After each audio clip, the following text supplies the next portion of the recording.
The galaxy liked to believe it understood war. For 10,000 cycles, conflict followed patterns that could be predicted, charted, and neatly resolved. Borders were crossed. Fleets were deployed. Peace was negotiated after sufficient destruction made resistance inconvenient. The rulers of the core systems called this balance. They called it stability. Earth did not exist in those calculations. When the first human colonies were discovered beyond the Perseus Drift, they barely registered as a footnote in Council intelligence reports. A fractured species, late to faster than light travel, limited interstellar presence, industrial output scattered and inefficient, militarily unimpressive by every known metric. The Council classified humanity as a developing civilization with potential, but no urgency. That mistake would not become obvious until much later. The incident that forced humanity into the attention of galactic rulers began quietly, without fleets or decorations.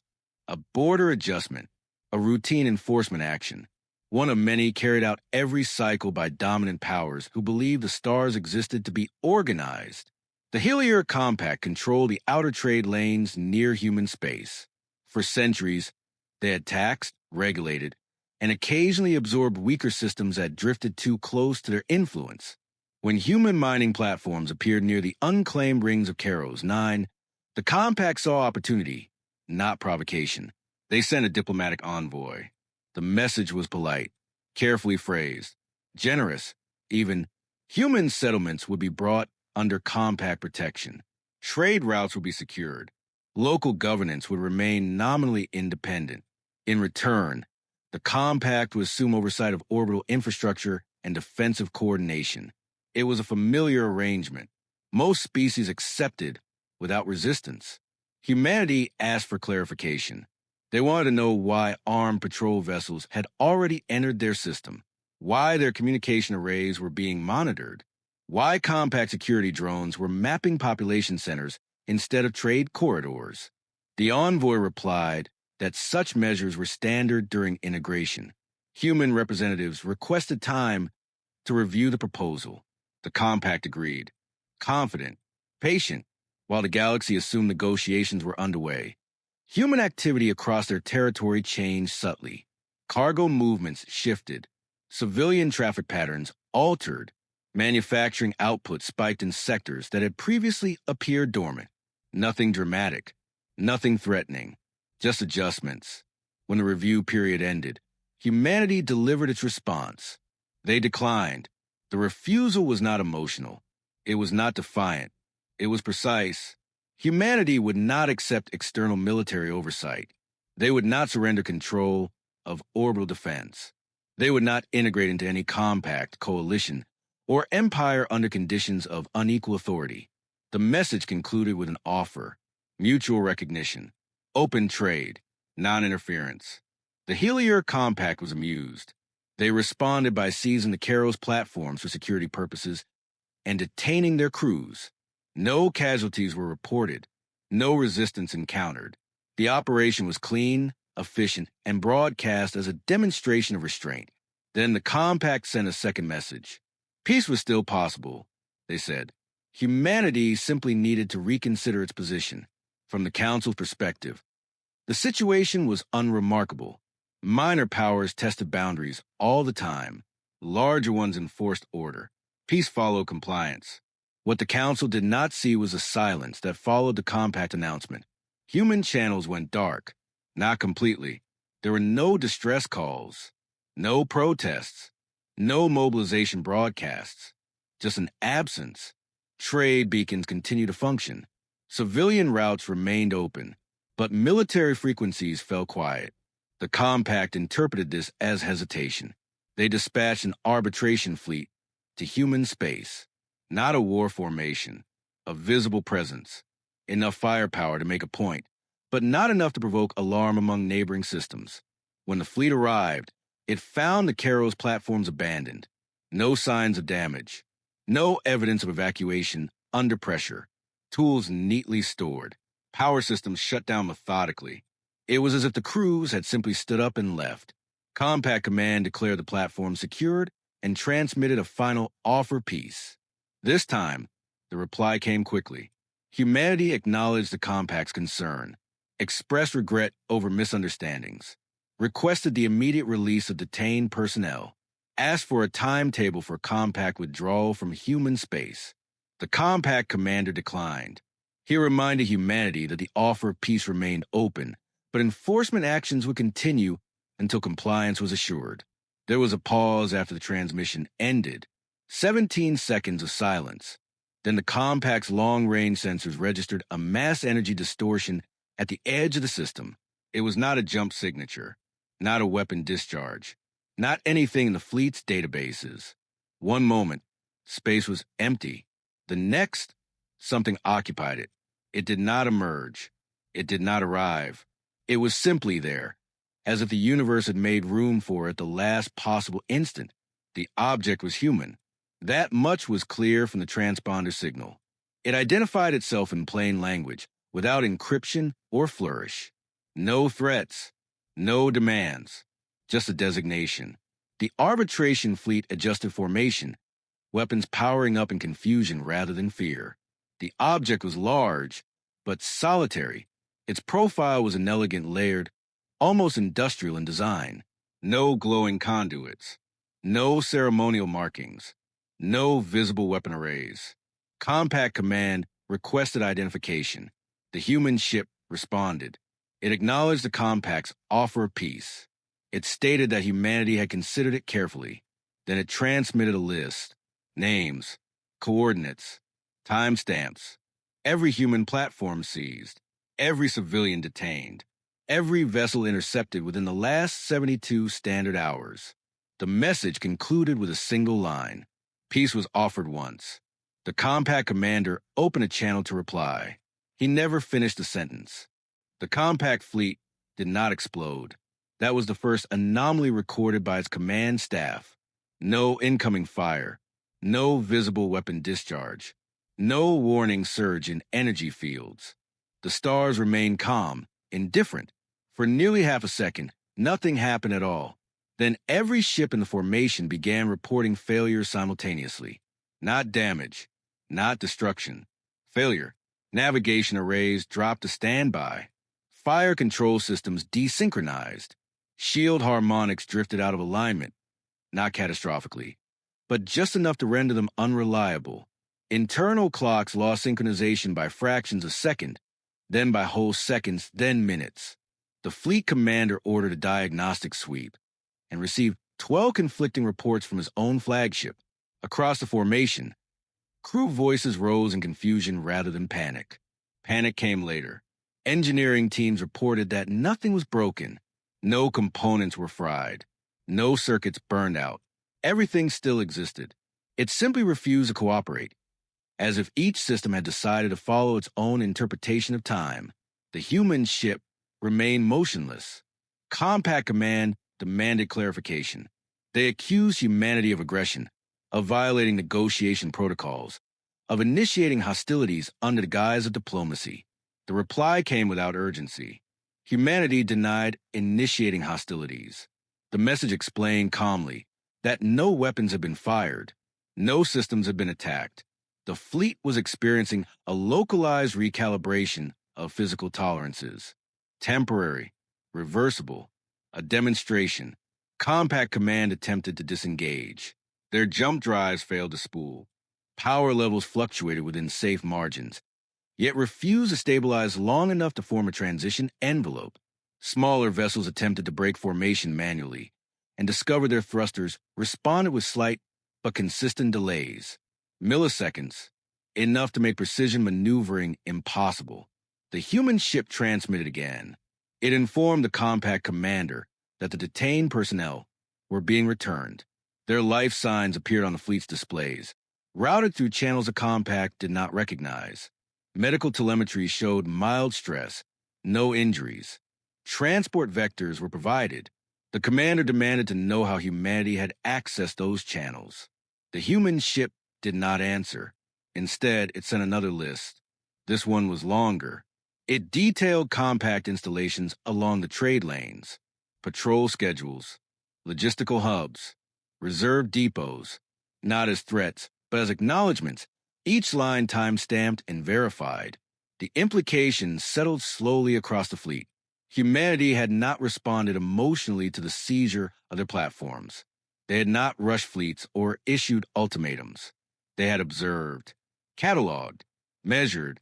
The recalibration ended without announcement. Systems snapped back into alignment as if nothing had occurred. Navigation stabilized. Shields resynchronized. Weapons powered down on command. Jump drives came online, fully functional. The human ship remained where it was. Humanity transmitted one final message to the compact fleet. They confirmed receipt of their people, expressed appreciation for their safe return, reiterated their original offer of mutual recognition and non-interference. They added a clarification. The demonstration had not been retaliation. It had been context. Peace, the message stated, was not a product of restraint alone. It required understanding. And understanding required accuracy. Then the human ship vanished. Not jumped, not cloaked. It was simply absent, leaving behind no detectable residue beyond a faint distortion that compact science teams would later spend decades failing to explain. The arbitration fleet withdrew. The Helier Compact classified the incident under restricted review and issued a carefully worded statement to the Galactic Council. It described a misunderstanding resolved through diplomacy, emphasized the stability of the trade lanes, and avoided mentioning recalibration entirely. For a time, the galaxy accepted this narrative, but data has a way of leaking. Navigation logs from compact vessels began circulating in private networks. Sensor recordings showed system anomalies that did not align with any known technology. Independent analysts noticed inconsistencies in compact patrol coverage following the incident. Quiet gaps, routes avoided. Other powers began asking questions. The council convened a closed session. Humanity was invited to observe, not participate. Representatives debated classifications. Was humanity a regional anomaly, a technological outlier, a destabilizing influence? Some argued for sanctions, others for containment. A few, more cautious than the rest, suggested patience. Humanity did not speak during these discussions. They listened while the council debated. Human space remained open. Trade continued. Civilian traffic flowed without disruption. There were no visible fortifications, no mass mobilizations, no propaganda broadcast celebrating victory. From the outside, humanity appeared unchanged. Internally, policies shifted. Colonial defense charters were revised. Interstellar response frameworks were updated. Manufacturing priorities adjusted in ways that would only be obvious in hindsight. Nothing dramatic, nothing theatrical. Preparation rarely is. The Helier Compact attempted one final probe months later. A data-gathering drone, stripped of weapons and flagged as civilian research, crossed into human space under the pretense of stellar cartography. It was not destroyed. It was redirected. The drone returned with its memory core intact, filled with data the Compact had not requested. Economic models, historical case studies, analyses of imperial overreach and collapse across thousands of civilizations.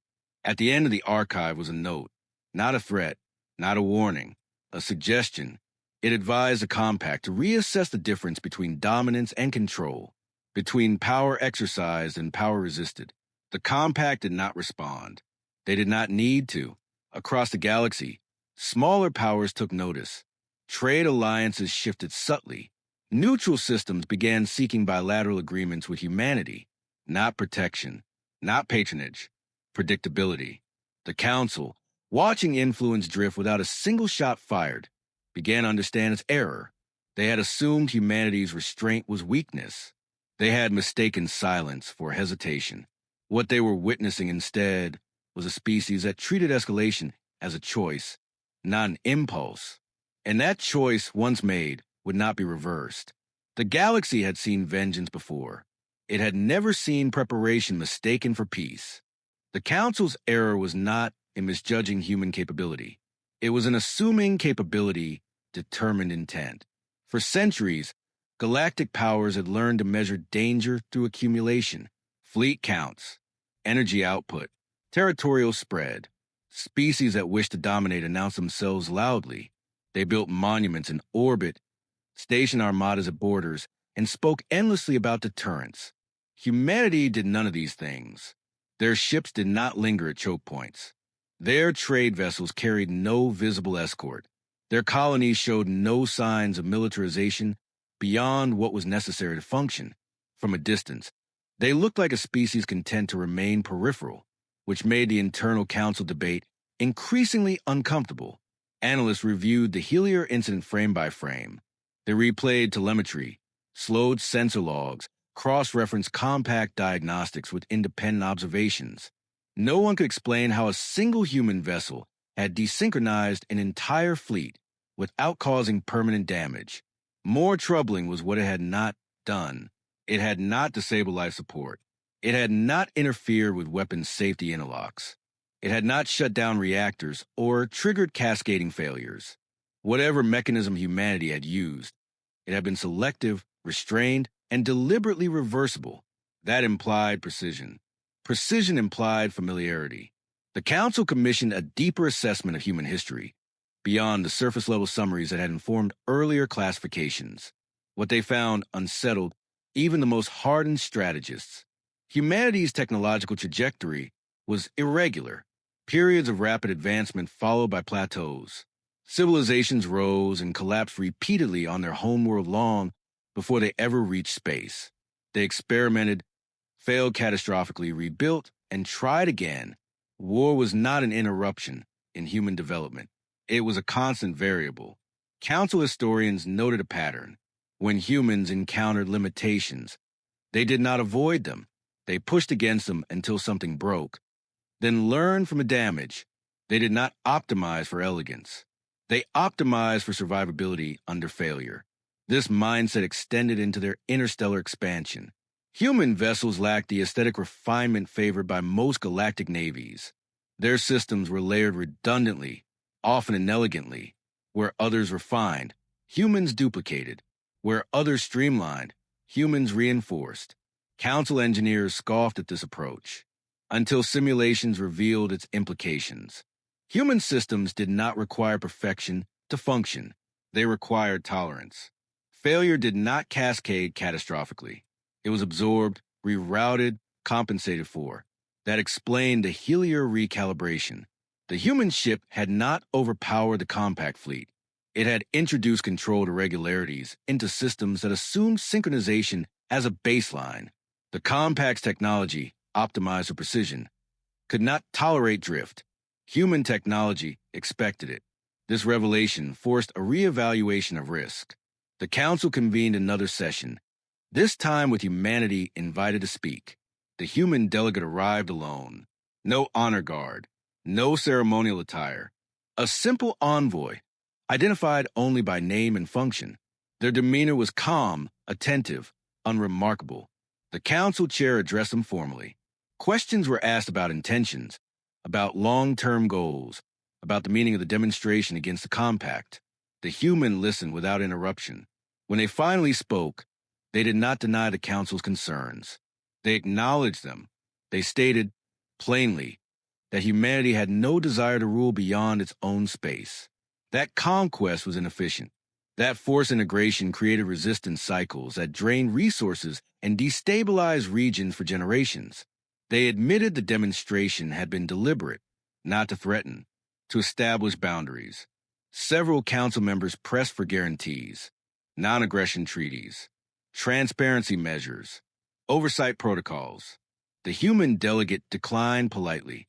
They explained that guarantees relied on enforcement mechanisms. Enforcement implied hierarchy. Humanity did not accept hierarchical peace. They offered an alternative, reciprocity.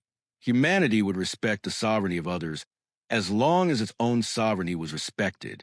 Trade would be open, communication transparent, borders inviolable. If those conditions were violated, humanity would respond, not emotionally, proportionally. The council found this answer unsatisfying. Proportionality was subjective, reciprocity ambiguous. There were no enforcement clauses, no compliance metrics. The human delegate accepted this criticism without defensiveness. They pointed out that existing council enforcement mechanisms had failed to prevent repeated cycles of coercion, that peace maintained through dominance was inherently unstable. Then they asked the question, how many civilizations, they wondered, had been absorbed by compacts and empires under the promised protection, only to lose autonomy incrementally until resistance became impossible? The council did not answer. They concluded the session with formalities and dismissed the delegate. Internally, opinions fractured. Some argued humanity was dangerous precisely because it rejected the established order. Others saw an opportunity to stabilize regions long plagued by imperial overreach. A minority, growing quietly, recognized something more unsettling. Humanity was not seeking to disrupt the balance. It was exposing the illusion that balance existed at all. Beyond the council chambers, events unfolded without fanfare. A mid-tier empire attempted to annex a neutral system near human space. The operation was legal under council precedent. No direct human interests were involved. Humanity did not intervene militarily. They intervened economically. Trade agreements were suspended. Logistics support withdrawn. Navigation services rerouted. Within weeks, the annexing empire faced shortages that crippled its expansion effort. No shots fired. No condemnation issued. The message was clear to those paying attention. Humanity understood leverage beyond force. More importantly, it was willing to use it quietly. The galaxy began to divide along new lines, not of allegiance, but of assumption. Species once resigned to subjugation started negotiating harder. Empires accustomed to compliance encountered resistance that did not escalate into open war, but did not yield either. Instability grew, not through violence, but through uncertainty. And uncertainty, the Council realized too late, was something humanity had spent its entire history learning to survive. The first shots fired after the Helior incident did not involve humanity at all. They came from a border conflict between two mid-tier powers whose treaties relied on assumptions that no longer held. One side attempted a limited incursion, expecting the usual escalation ladder: warnings, skirmishes, negotiation under pressure. Instead, the other side refused to engage. They withdrew their fleets, abandoned contested stations, and rerouted trade through human-adjacent corridors. The aggressor found itself advancing into empty space, while its economy faltered behind it. Observers took note. The Council called it coincidence. Analysts called it contagion. The idea that power could be resisted without confrontation spread faster than any fleet. Humanity had not invented the concept, but they had demonstrated its effectiveness at scale. That frightened the rulers more than open rebellion ever could. Behind closed doors, Council strategists debated response options. Sanctions were discussed, but enforcing them required cooperation from trade networks increasingly reluctant to antagonize humanity. Military posturing was considered, but simulations produced uncomfortable results. Even limited engagements risked unpredictable outcomes. Humanity's refusal to project force made it difficult to justify force against them, so the Council tried something subtler. They authorized a joint security exercise near human space. Officially, it was a training maneuver, a show of unity. Unofficially, it was a probe. Multiple fleets assembled at a System 2 jumps from the nearest human colony. Their formation was defensive, their stated objectives benign. Invitations were sent to humanity to observe. Humanity declined. They did not protest. They did not issue statements. They simply continued with scheduled traffic, as if the exercise did not exist. The fleets began their maneuvers. On the third day, sensor anomalies appeared. Nothing dramatic. Minor fluctuations in local space-time metrics. Communications delays measured in microseconds. Shield harmonics requiring recalibration more frequently than expected. Commanders reported the issues, but exercises continued. The anomalies did not impede operations enough to justify cancellation. On the fifth day, a logistics vessel suffered a catastrophic navigation error during a routine course correction. It emerged from a micro-jump inside a debris field and was lost with all hands. The official investigation cited pilot error compounded by unusual sensor interference. No one publicly connected the incident to humanity. Privately, The connection was obvious. The anomalies vanished the moment the exercise concluded. The fleets withdrew. Human space remained unchanged. The message was unmistakable to anyone capable of reading it. Humanity was not threatening the Council. It was demonstrating proximity. If escalation occurred, it would not be theatrical. It would be ambient, persistent, difficult to attribute. Council members began receiving reports from their intelligence agencies that disturbed them more than any fleet movement. Human trade delegations were being received warmly by species long considered compliant subjects. Cultural exchanges expanded. Technical cooperation agreements appeared in unexpected places. Humanity was not building an alliance. It was becoming infrastructure. Navigation standards developed by human engineers gained adoption because they were more tolerant of variance. Communication protocols spread because they degraded gracefully instead of failing catastrophically. Logistics frameworks designed for human redundancy proved resilient under stress. None of this violated Council law. It simply made existing systems obsolete. The Council convened an emergency session. This time, the debate was not about classification or containment. It was about relevance. Some argue for confrontation before humanity's influence became irreversible. Others warned that confrontation might accelerate the very shift they feared. A single question dominated the session. If humanity decided to stop playing along, what leverage did the Council actually possess? The answer, when it came, was uncomfortable. None. Humanity did not rely on Council protection. It did not require Council arbitration. Its trade networks were diversified. Its colonies self-sufficient beyond what projections had suggested. Most critically, humanity did not seek legitimacy from the Council. Legitimacy was a concept inherited from hierarchies humanity had abandoned repeatedly throughout its own history, while the Council argued humanity prepared, not for war, for inevitability. A new human vessel appeared months later in a neutral system far from any contested borders. It did not announce itself. It did not maneuver aggressively. It parked near a major transit junction and remained stationary. Traffic continued around it without interference. After 3 days, ships passing near the vessel began reporting improved signal clarity. Navigation errors dropped. Micro-collisions declined. Fuel efficiency metrics improved marginally, but consistently. The vessel was broadcasting something, not commands. Calibration. Humanity had seeded a reference point into the local space-time environment, a quiet standard that nearby systems could align to if they chose. No one was required to use it. But once it was there, ignoring it became inconvenient. Other reference points followed. Not everywhere. Not at once. Strategically placed along trade routes, near hubs where instability was costly. The galaxy began to stabilize around human presence without human enforcement. Empires found their control eroding, not because of rebellion, but because alternatives existed. Systems discovered they could operate independently with fewer failures, fewer disruptions, fewer demands. Power shifted, not upward, laterally. The Council finally issued a formal statement.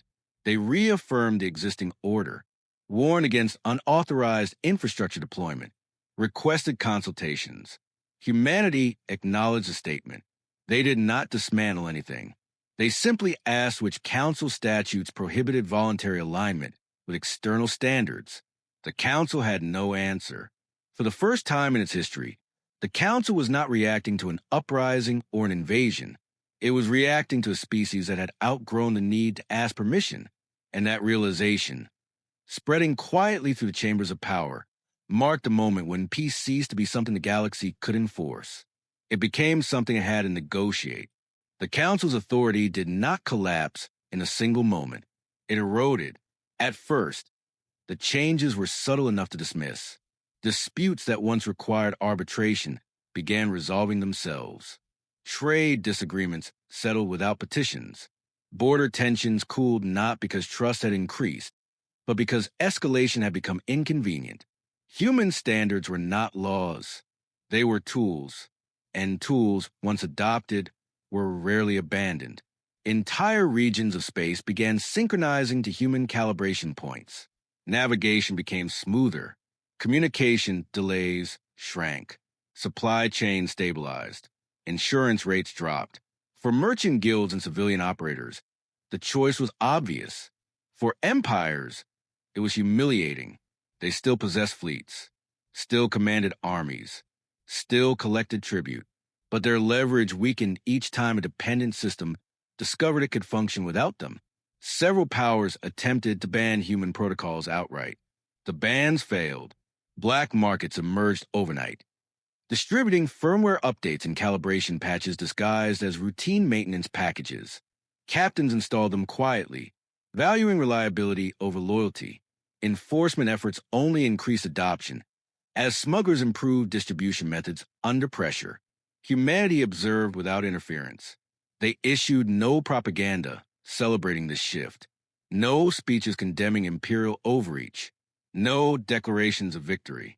That silence unsettled the galaxy more than triumph ever could.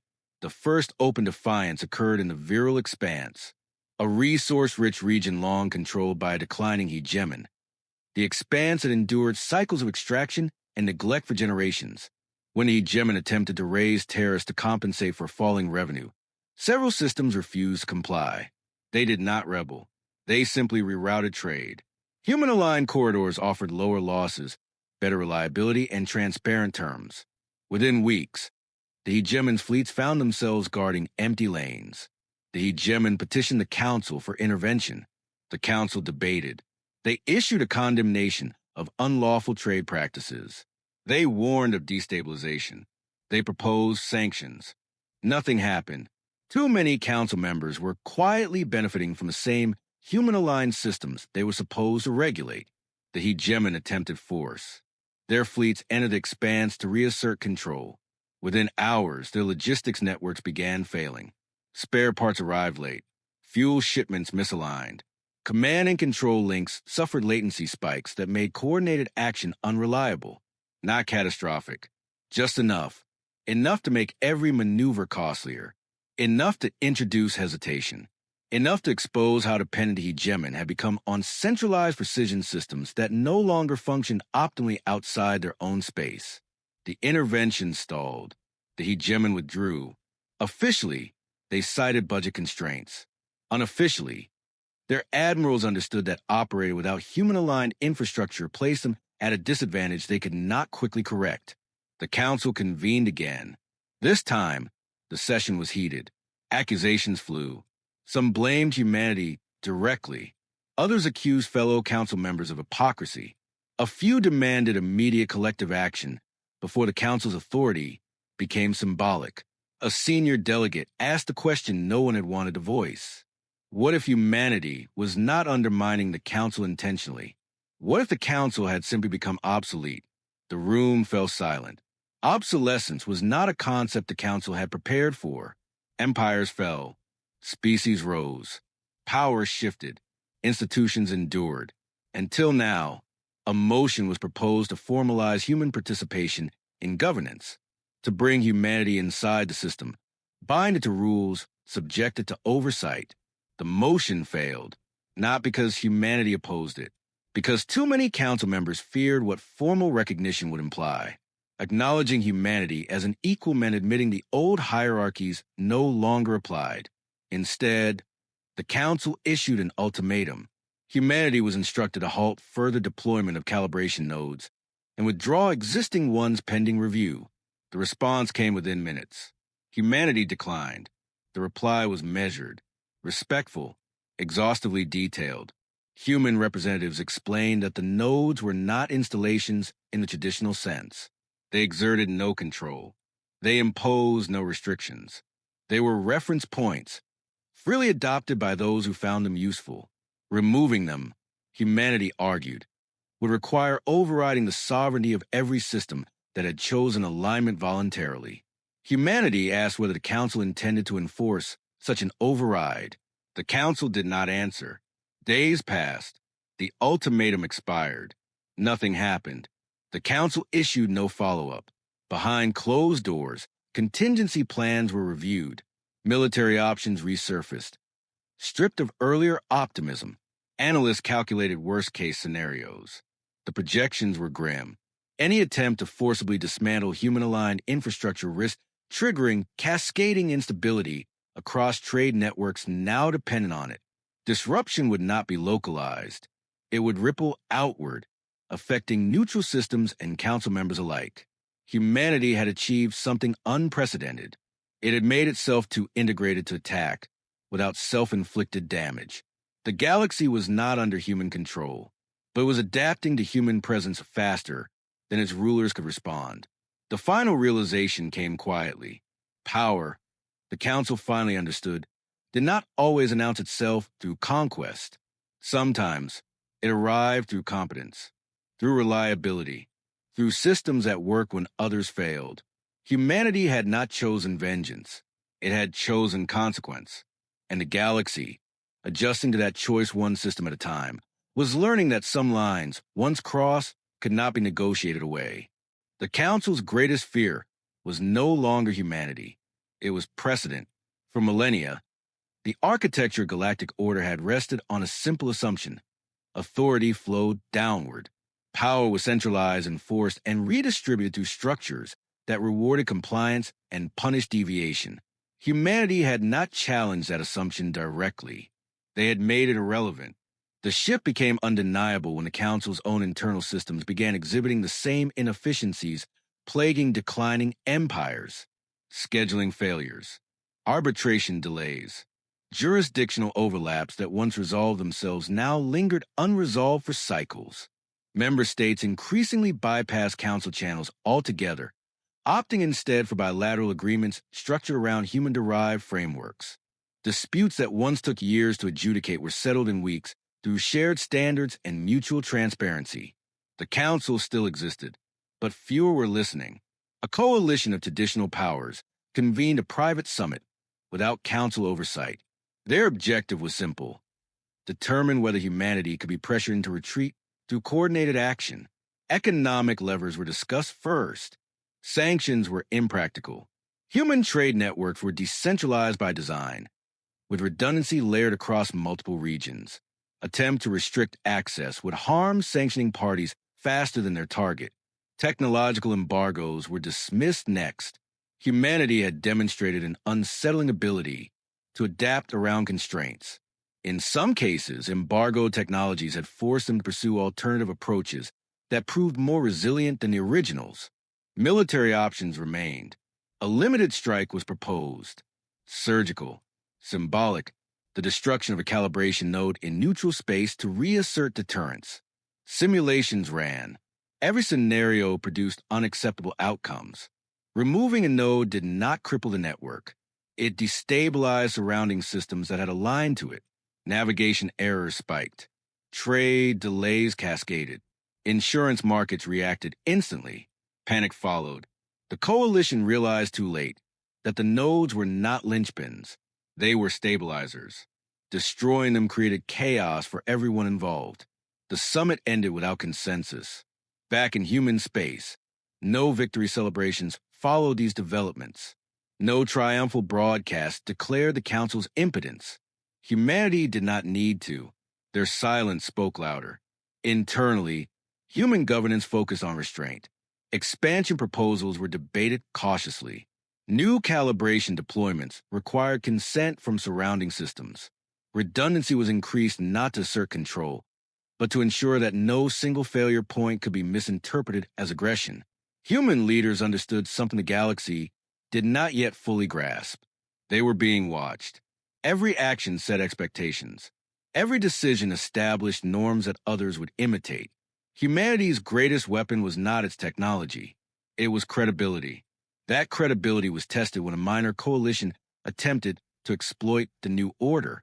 Under the guise of voluntary alignment, they imposed coercive trade terms on weaker neighbors, mimicking human frameworks while retaining imperial behavior. The move was subtle, calculated to avoid direct confrontation. Affected systems appealed to humanity, not for protection, for clarification. Humanity responded publicly. They acknowledged the coalition's right to negotiate trade. They recognized sovereignty. They affirmed non-interference. Then they published data, trade metrics, failure rates, comparative analyses between voluntary human-aligned systems and those under coercive arrangements. No accusations, no condemnation, just transparency. Within weeks, the coalition's partners withdrew. Their trade collapsed. The coalition accused humanity of sabotage. Humanity replied with a single statement. Alignment without consent is domination by another name. The message resonated. Across the galaxy, emerging powers adjusted their strategies. Coercion disguised as cooperation became harder to sustain under scrutiny of open data and shared standards. The Council attempted one last gambit. They proposed a reform charter, a decentralized governance model inspired by human frameworks, but administered under Council authority. Humanity was invited to contribute expertise. Human delegates reviewed the proposal. They declined authorship. They offered feedback instead. They highlighted areas where centralized enforcement would reintroduce fragility, where decision bottlenecks would recreate dependency, where authority without accountability would undermine trust. The Council revised the charter repeatedly. Each revision brought it closer to the human model. Eventually, a realization spread through the chambers. The Council could survive only by becoming something it had never been. Optional. Participation would no longer be mandatory. Compliance would be voluntary. Authority would derive from usefulness rather than force. Some members resisted fiercely. Others accepted reluctantly. A few embraced the change with visible relief. The Reform Council convened its first session under the new charter months later. Attendance was smaller, the atmosphere quieter, the tone less ceremonial, more practical. Humanity attended as an observer. They did not vote. They did not preside. They contributed when asked. Outside the chambers, the galaxy adjusted. Borders mattered less. Infrastructure mattered more. Reputation became currency. Reliability became influence. Humanity did not rule this new order, but it had shaped it. The final acknowledgement came not through treaty or proclamation, but through habit. When systems face uncertainty, they asked a familiar question: what would work? Increasingly, the answer resembled something human, not because humanity demanded it, because over time, it had proven that consequences followed choices, and peace without understanding was just delayed conflict. Humanity had offered peace. When it was dismissed, they had not chosen vengeance. They had chosen a future where ignoring them was no longer possible. And the galaxy, slowly, carefully, learned to live with that choice. History would later argue about the exact moment the old Galactic Order ended. Some pointed to the Helier recalibration, others to the Council's failed ultimatum. A few insisted it was a day the Reformed Charter convened with half its seats empty. Humanity did not mark any of these moments. From their perspective, nothing had ended. Something had simply stopped working. What followed was not an age of peace, as poets would later exaggerate, nor an age of dominance, as critics feared. It was an age of adjustment, and adjustment is rarely comfortable. Without enforced hierarchies, long-suppressed rivalries resurfaced. Species that had relied on imperial protection discovered that autonomy demanded responsibility. Some systems flourished. Others struggled. Humanity did not intervene to fix every failure. They intervened selectively. When asked why, a human envoy explained it plainly. Intervention without invitation creates dependency. Dependency recreates hierarchy. Hierarchy recreates conflict. The galaxy learned, often painfully, that freedom came with consequences too. Piracy surged briefly along poorly coordinated routes. Human-aligned navigation standards adapted within weeks, integrating predictive models that made ambushes inefficient. Pirate groups fractured as profit margins collapsed. Those that persisted found themselves isolated, hunted not by fleets, but by economic irrelevance. Local wars flared where old grievances had been frozen by imperial oversight. Humanity offered mediation frameworks. Some accepted, others did not. The wars that continued burned themselves out faster than before. Without external patrons supplying endless resources, conflict had limits again. That, more than any human technology, reshaped behavior. The most profound change occurred quietly, inside institutions that survived the transition. Military academies rewrote curricula. Strategies shifted from conquest to denial, from decisive battles to systemic resilience. Young officers studied not human weapons, but human decision-making under uncertainty. Economists revised models that assumed coercion as a stabilizing force. Sociologists examined why voluntary alignment produced stronger cohesion than enforced loyalty. Philosophers argued endlessly. Humanity became a case study, not a template to copy blindly, but a reminder that assumptions hardened over millennia could still be wrong. The question of vengeance lingered in public discourse. Many believed humanity had punished the galaxy for its arrogance, that what followed was retribution disguised as reform. Humanity rejected this framing. In a rare public address, a human representative clarified the misunderstanding. Vengeance seeks to satisfy grievance. Consequence seeks to prevent repetition. Humanity had no interest in reliving old mistakes on a larger stage. They had made enough of them at home. That statement unsettled those who expected either apology or threat. It offered neither. Years passed. Generations changed. Children born after the Hillier incident grew up in a galaxy where council edicts were advisory, not absolute, where trade flowed around reliability rather than allegiance, where war was possible, but costly in ways that could not be externalized. Humanity expanded slowly, not through annexation, but through presence. New colonies formed with consent of neighboring systems. Shared infrastructure projects linked disparate cultures without erasing them. When disputes arose, humanity did not position itself as arbiter. They asked who was affected, who consented, and who bore the cost. That alone altered negotiations. The last remnants of the old order faded not with collapse, but with disuse. Former empires retained ceremonial titles and cultural pride, but their fleets shrank, their borders softened. Some reinvented themselves as trade hubs or research collectives. Others fragmented peacefully. A few resisted to the end. Those who clung hardest to coercion found themselves increasingly isolated, their systems brittle in a galaxy that now valued adaptability over dominance. Humanity did not celebrate their decline. They recorded it. Archivists compiled case studies, not as warnings, but as lessons.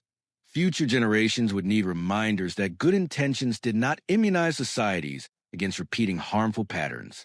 The galaxy did not become human. That was never the goal. It became plural in a way it had not been before. Diversity stopped being a liability to manage and became a reality to navigate. The phrase that would later define the era did not originate in a council chamber or human capital.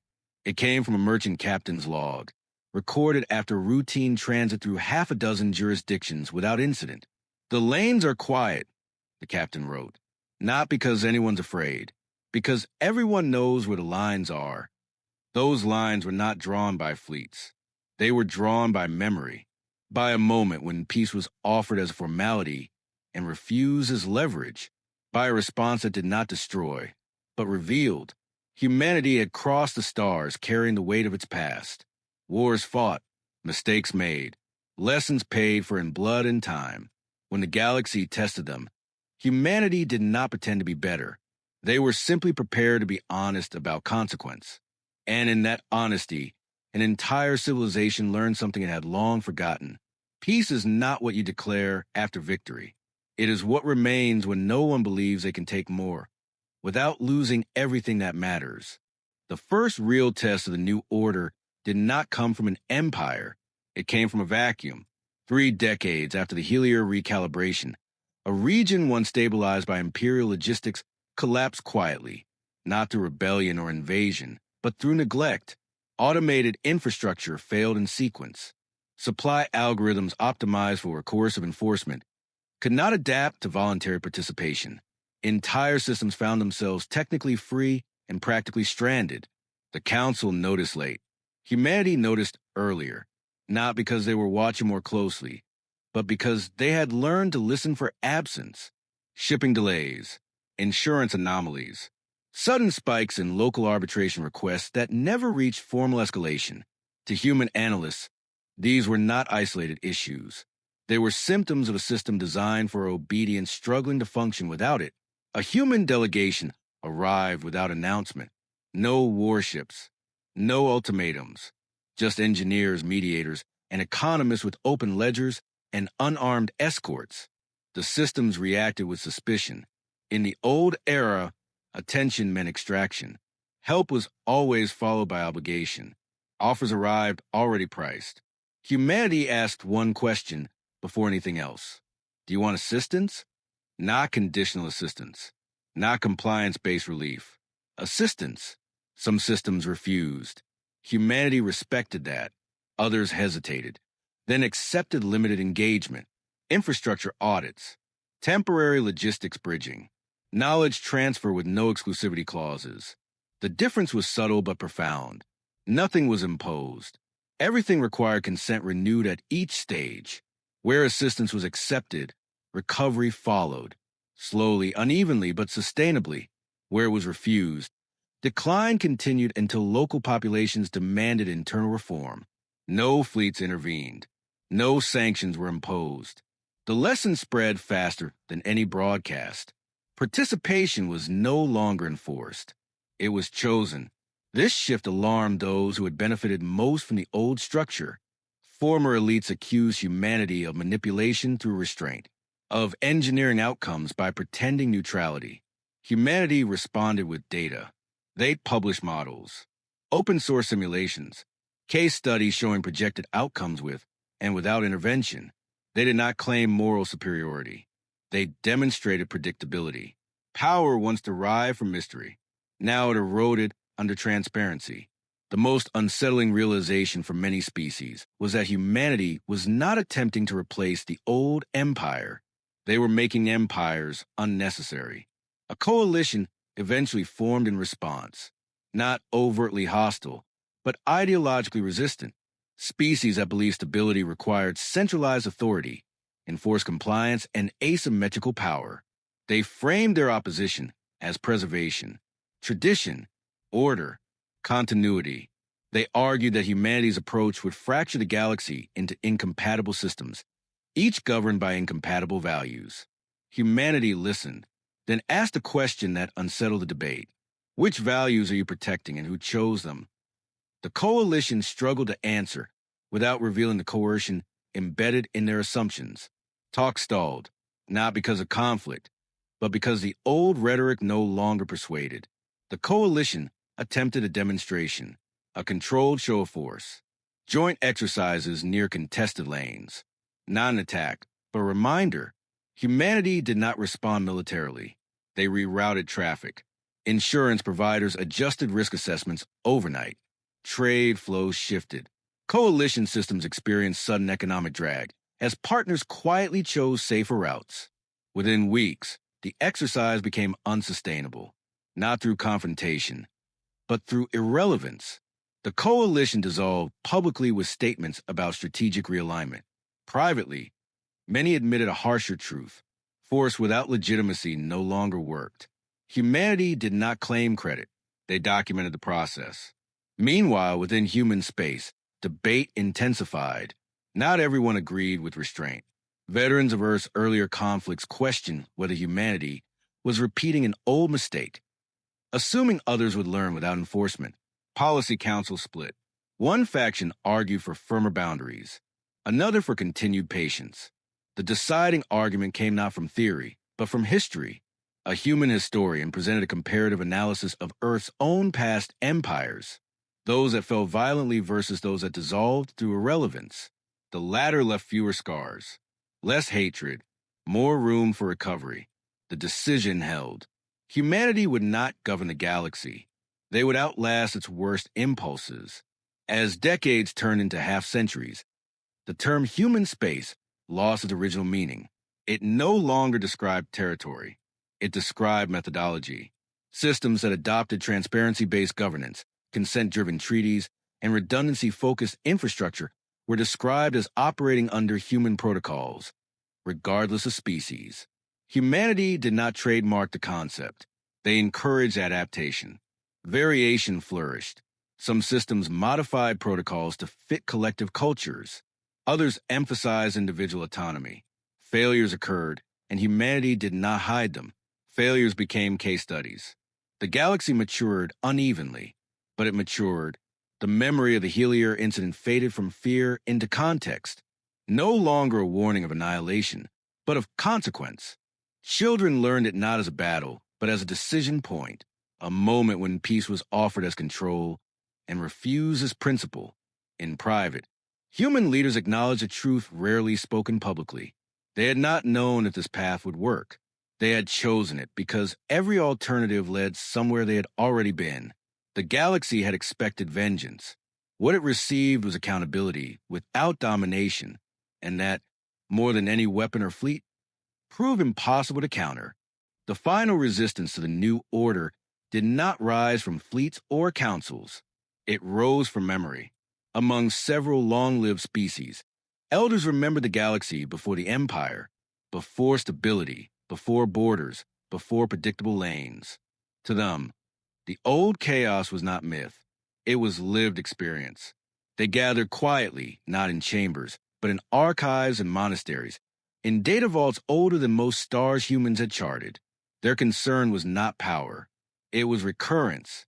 They feared that without a dominant enforcer, the galaxy would eventually fracture back into cycles of escalation.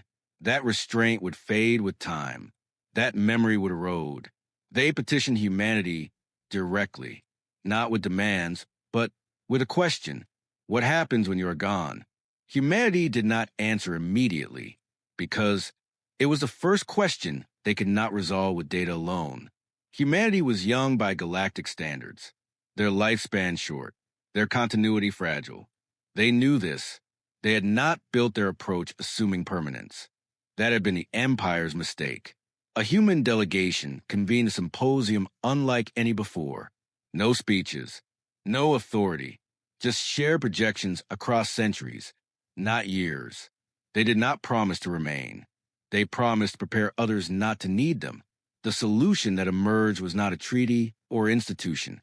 It was memory infrastructure, distributed archives embedded across civilizations, not centralized histories, but layered narratives, failures recorded alongside successes, decisions preserved with context, not glorification.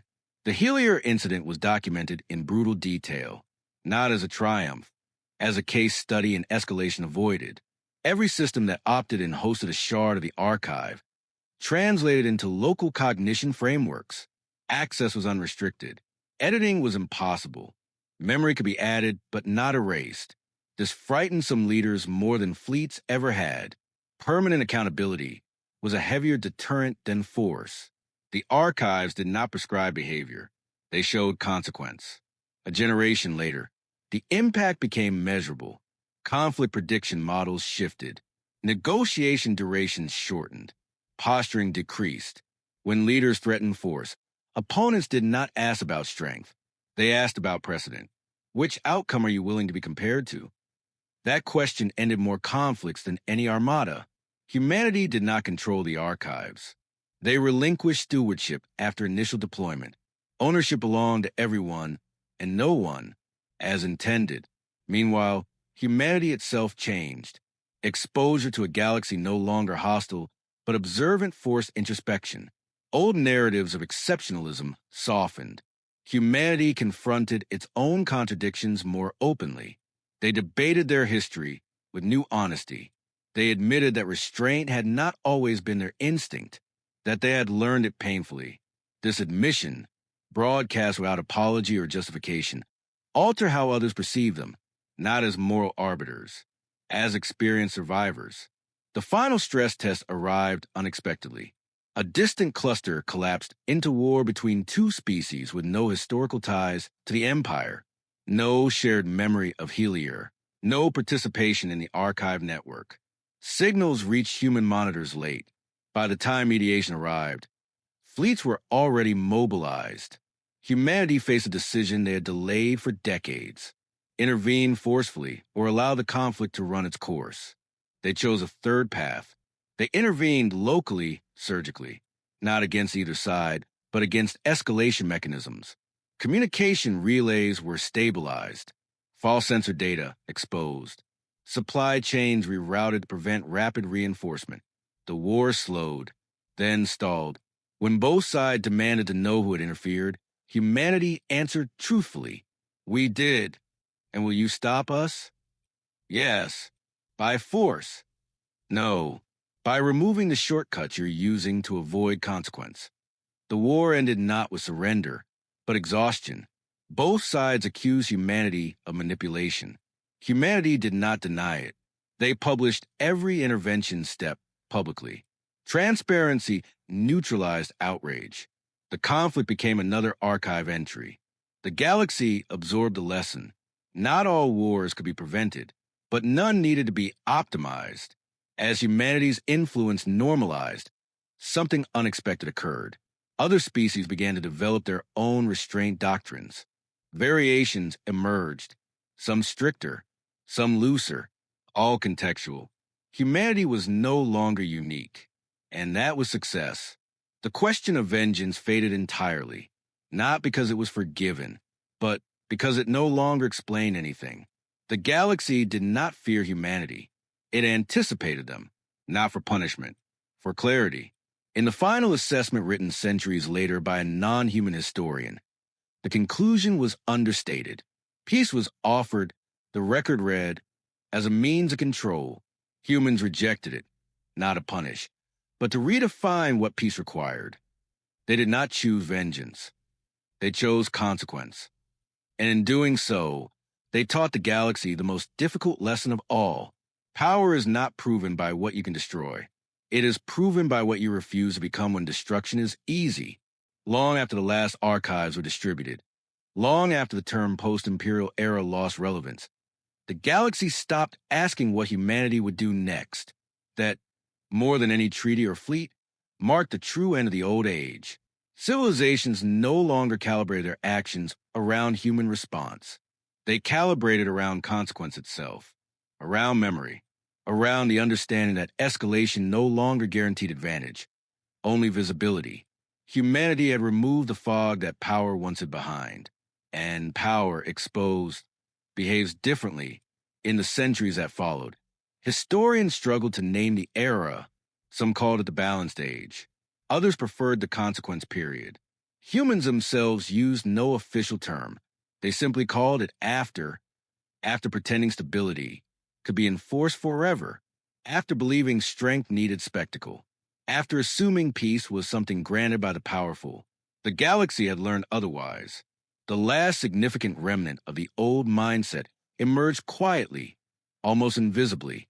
A single polity, small but technologically sophisticated, began testing the boundaries of the new norms, not with fleets, but with influence, subtle coercion, debt structures disguised as aid, dependency masquerading as partnership. It was clever. It might have worked in any previous age. But this time, the response did not come from humanity. It came from everywhere else. Trade partners withdrew. Information exchanges paused. Arbitration requests surged, citing archive precedents. The polity found itself isolated not by force, but by collective refusal. They issued a statement accusing the galaxy of hypocrisy. No one answered. Within a decade, the polity restructured voluntarily. The lesson was unmistakable. Humanity was no longer the axis. The galaxy had internalized the rules. At that point, humanity did something no empire ever had. They stepped back, not abruptly, not symbolically, but measurably. Human-led initiatives transferred stewardship. Mediation frameworks decentralized. Archive maintenance rotated across species. Human presence thinned. Some mistook this for withdrawal. It wasn't. It was trust. Humanity had never intended to stay at the center. They had only occupied it because the vacuum was dangerous. Once the vacuum closed, staying would have been arrogance. Back on Earth, children learned galactic history alongside terrestrial wars, not as a story of triumph, but survival. They were taught that humanity had not won. They had stopped losing the same way. They were taught that vengeance feels decisive, but consequences enduring, that violence ends arguments, but understanding ends cycles. These lessons were not romanticized. Teachers included humanity's failures openly. Times restraint came too late. Times misjudgment caused suffering. Times humans acted out of fear rather than principle. The galaxy respected this honesty, not because it was virtuous, but because it was rare. Eventually, the Helier incident became just another chapter, no longer mythologized, no longer feared, studied, debated, revised as new contexts emerged. That too was intentional. Humanity never wanted their defining moment to be frozen. Frozen stories become weapons. Living ones become warnings. The final words of the original human doctrine were not carved into stone or encoded into law. They were archived as commentary, deliberately informal. If you're reading this and wondering why humans didn't take more when they could have the note read, it's because we already tried that once, on our own planet. It didn't end well. We didn't come to the stars to repeat ourselves.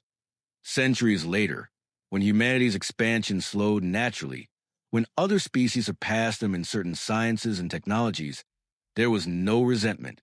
Humanity welcomed it. Superiority had never been the goal. Sustainability had. In the end, the title historians settled on was understated. The era of remembered consequence. Not because peace was perfect, not because conflict disappeared, but because, for the first time, the galaxy remembered what happened when power forgot itself. Peace had once been offered as a performance. Humans had refused to play their role, not out of anger, out of memory. And in doing so, they changed the shape of the future without ever claiming ownership of it. The galaxy did not belong to humanity. It never had. But it no longer belonged to empires either. It belonged to those willing to live with what they chose. And that was enough.